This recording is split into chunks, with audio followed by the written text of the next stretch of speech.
साधा प्रश्न आहे की 60% अट टाकल्यानी सुप्रीम कोर्टाच्या जजमेंटचा अवमान होतो का, कंटेम्प्ट ऑफ कोर्ट होतं का? आपण मग पाठवू आपण नंतर, पण तुम्ही काल हा प्रश्न विचारला की 60% टाकता येते का? आता हे निवेदन अधिकाऱ्यांनीच दिलंय, त्यांनी तर गंभीर विषय उपस्थित केले या आपल्या विधेयकाच्या नुसार. आता ठीक आहे, त्यांचं ऐकायचं नाही आहे, काही अडचण नाही, पण तुम्ही जो प्रश्न विचारला त्याचं उत्तर तर येऊ द्या की 60%ची अट शासनाला टाकल्याने सुप्रीम कोर्ट हे जसं मागे एका मंत्र्याला 7 दिवसाची जेल झाली तशी यांना जेल होण्याची शक्यता आहे, एवढं सांग संपला विषय. एका मिनिटाच्या उत्तरासाठी आमचं समाधान होईल, रेकॉर्डवर येईल, मग अभ्यास करू आपण. सुप्रीम कोर्टाच्या निर्णयाने तुम्ही 60%ची अट टाकली. मला एक गोष्ट माहित आहे की सुप्रीम कोर्ट एक किमान मर्यादा देते. तुम्ही चांगल्यात चांगलं काम करायला सुप्रीम कोर्ट जर नाही म्हणत असेल तर मग या देशाला कोणीच वाचवू शकत नाही, कोणीच नाही वाचवू. सुधीर भाऊ, मुळात प्रश्न हा आहे की 55%ची अट टाकणं हे, एक मिनिट, 55%ची नाही नाही, तुमचं सध्या म्हणणं आहे की 55%ची अट शिथिल का केली गेली आहे, बरोबर आहे. आता शिथिल करण्यासाठी शासनाने कारणं सांगितलेली आहेत, त्यामुळे परत 55 ठेवणं अथवा ते 60वर वाढवणं हे हितात आहे की नाही या संदर्भात आता सभागृहात चर्चा चालू आहे. त्यावरती शासनाने आपलं उत्तर दिलेलं आहे. त्यामुळे आता परत सुप्रीम कोर्टचा अवमान होतोय की नाही होत आहे हा विषयच राहत नाही ना. तसं ट्विस्ट होत आहे. इथं स्पर्धा परीक्षा होणारच आहे, त्याच्याबद्दल कोणाचाच वाद नाही. स्पर्धा परीक्षा देण्यासाठी जी अर्हता आहे ती अर्हता 55च्या ऐवजी 60 व्हावी एवढा मुद्दा आहे. बघा, तुम्ही जे स्पष्टीकरण दिलं त्याच्यामध्ये कदाचित असा भाव आहे की 55% 60%नाच एंट्री आहे असं नाही.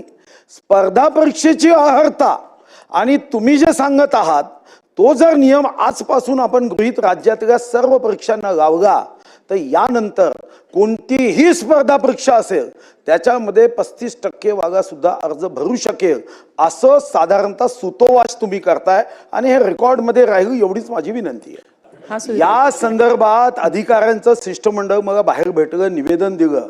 त्या निवेदनावर मी माननीय मुख्यमंत्र्यांना पत्र लिहिण्यासाठी माझ्या पीएला सूचनाही केल्या. अध्यक्ष महाराज, कोणताही कायदा करत असताना त्या कायद्याच्या संदर्भात सर्वंकष आणि त्या संदर्भातले जे जे वर्ग त्याला जोडून आहे त्यांचं मत ऐकलं पाहिजे. हे बघा, हे विक्रमादित्य वेताळची चांदोबाची कथा नाही आहे की आम्ही आपला हट्ट सोडणार नाही.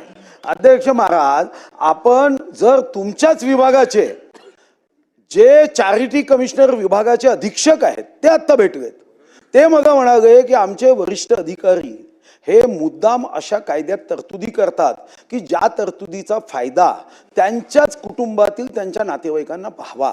आम्ही दीन दुर्बल शोषित वंचित समाजातून येतो, पण आमचे प्रमोशन थांबवण्याचं हे महापाप हे या पवित्र विधानसभेत केलं जातं. अध्यक्ष महाराज, हे खरं आहे की हे चुका आपण करू नये म्हणून मी पोटतिडकीने सांगतो. चूक केली तर शेवटी हे जग राहट आहे, हे तर चालत राहणार आहे, पण चुका केल्या तर त्या चुका कधी ना कधी भोगाव्या लागतात. आता निवडणूक आयुक्तांनी केलं, मी निवडणूक आयुक्ताशी जेव्हा विचारणा करतो तेव्हा तेच सांगतात की तुम्हीच कायदा केला, तुम्हीच कायदा केला, आणि मग काही घटना झाली की झोपी गेलेला जागा जागा. अध्यक्ष महाराज, आमचा आग्रह काय, याच्यातून आम्हाला काही आमचे काय आमदार निधी वाढणार आहे का? मग आम्हाला काय, शेवटी आमची शक्ती खर्च होते, आम्हाला जाऊन एक चपाती जास्त खावी लागते, आमचंच नुकसान आहे. पण तुम्ही इतका का हट्ट करताय? चर्चा करा ना तुम्ही. का तुम्हाला गुणवत्ता नको आहे का?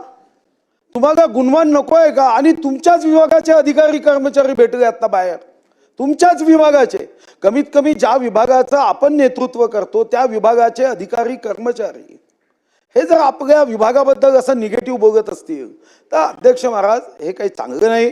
ठीक आहे, शेवटी असं आहे की सुधारायचं की नाही हे प्रत्येक व्यक्तीला त्याच्यानुसार ठरवावं लागतं. सरकारच्या या विभागाला ठरवायचं आहे की गुणवत्ता द्यायची की नाही द्यायची.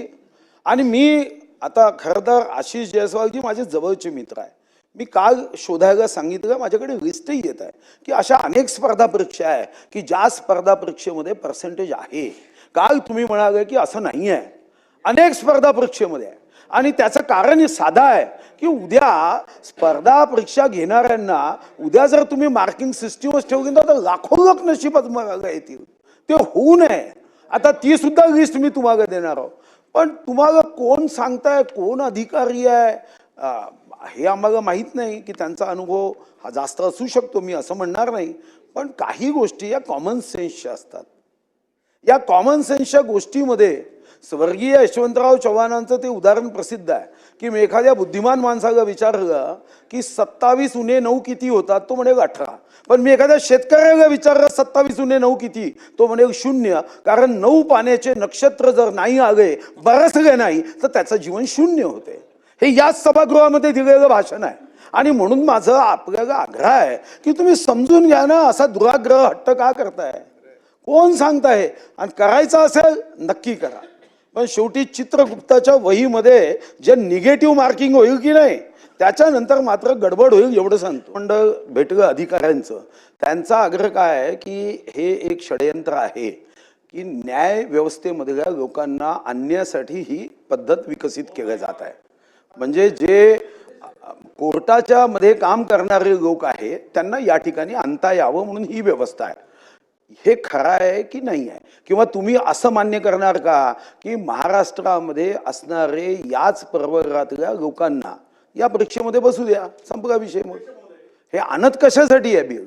आणि 55% अट का काढताय? सुप्रीम कोर्टाने फक्त अर्हता समान ठेवावी एवढं म्हटलं आहे. पण त्या ठिकाणी महाराष्ट्रामध्ये काम करणारे जे 20-25 वर्ष सेवा करताय त्यांना दिलं पाहिजे. नवीन माणूस तिकडून आगा टाका इकडे, असं का करतोय आपण? हे जे मला आत्ताच बाहेर भेटले ते लोक नाही, तक्रार देतोच आहे. आता मी पत्रासाठी पाठवले, ते पत्र तुम्हाला देणारच हो. पण एकदा बिल पास झाल्यावर माणूस मेल्यावर अमेरिकेतून औषधी आणून फायदा काय हो?